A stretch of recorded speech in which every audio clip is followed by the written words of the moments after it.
first big event of the year 2023, WWDC, begins tonight. The event will kickstart at the company's headquarters in California. Typically, Apple showcases new operating systems for iPhones, for Macs, smartwatches, iPads and Apple TVs at such an event. The trend will continue this year as well, and we will see the latest iOS 17, macOS 14, watchOS 10 and iPadOS 17. There's lots more that is expected at this particular event. The software-focused event could also introduce fans to new Macs, including a 15-inch MacBook Air. Apple is widely expected to introduce a mixed reality headset that offers both virtual reality and augmented reality, a technology that overlays virtual images on live video of the real world.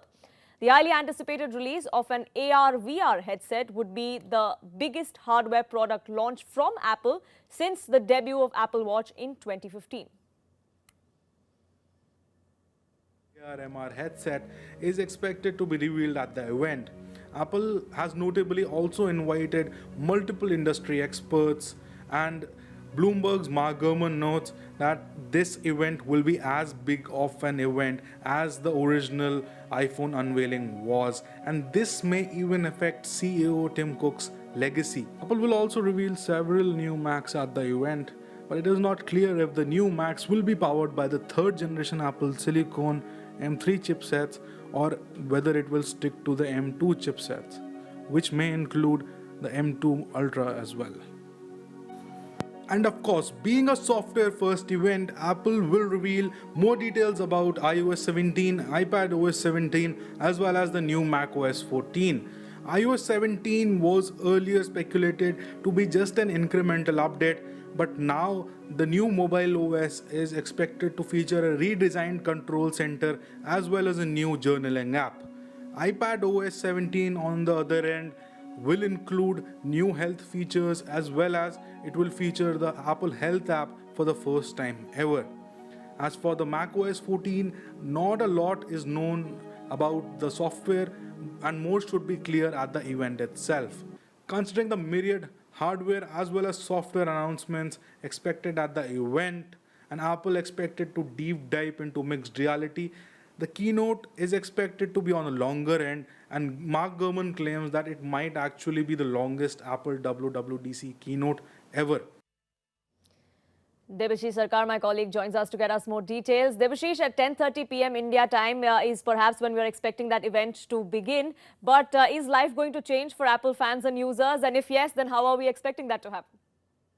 That's right. Actually, after the Apple Watch was launched for the first time in 2015, people are expecting this to be a big Apple product launch. And of course, with every WWDC, we talk about the iPhones, we talk about Apple Watch, tvOS.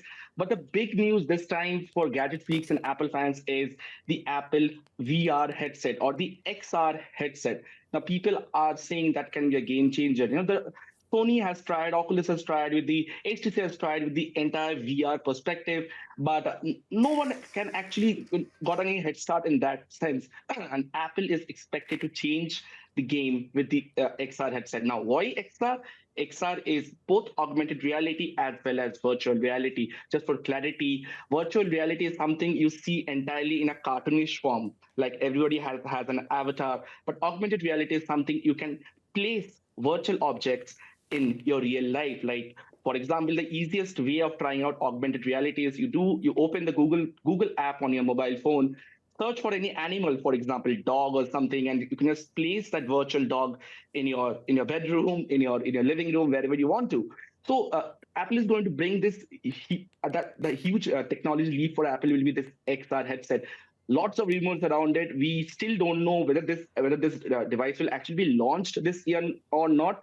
But it is somewhat confirmed that Apple will be talking about the XR headset this year. And in terms of technology, the XR headset is making massive changes in the VR headset game space. Like, there will be a battery backup of 2 hours, and also there will be an external USB battery pack, which will be swappable so that you can continue gaming or watching your movies as well. Another interesting part is, when you're putting a headset on your face, you really can't do the typing thing. There is air gestures as well, but Apple is saying it may integrate air typing as well. For example, you can type something on your iPhone and that entire Google search or whatever you're doing will pop up on your screen over here.